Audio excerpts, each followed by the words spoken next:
మీరెప్పుడైనా ఆలోచించారా? ఒక కంట్రీని నిజంగా ఎవరు కంట్రోల్ చేస్తారు? ప్రైమ్ మినిస్టరా? ప్రెసిడెంటా? లేకపోతే గవర్నమెంటా? ఇవి అన్నీ పవర్లో ఉన్నవాళ్లు. కానీ వీళ్లకి కూడా ఒక లిమిటుంటుంది. ఆ లిమిట్ని ఫిక్స్ చేసేది ఒక పవర్ఫుల్ డాక్యుమెంట్. అదే కాన్స్టిట్యూషన్.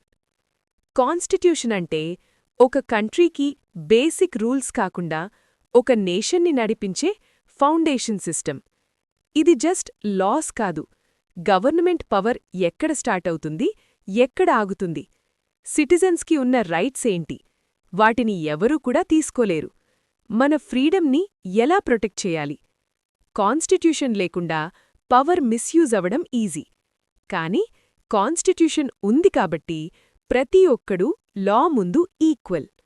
సింపుల్గా చెప్పాలంటే కాన్స్టిట్యూషన్ అంటే ఒక గేమ్కి రూల్స్ కాకుండా ఫేర్గా ఆడడానికి గ్యారంటీ. మన ఇండియా కాన్స్టిట్యూషన్ వరల్డ్లో బిగ్గెస్ట్ రిటన్ కాన్స్టిట్యూషన్ మాత్రమే కాదు, మన డెమోక్రసీకి బ్యాక్ బోన్. నెక్స్ట్ వీడియోలో ఈ కాన్స్టిట్యూషన్ని క్రియేట్ చేసిన లెజెండరీ మైండ్స్ గురించి చెప్తా.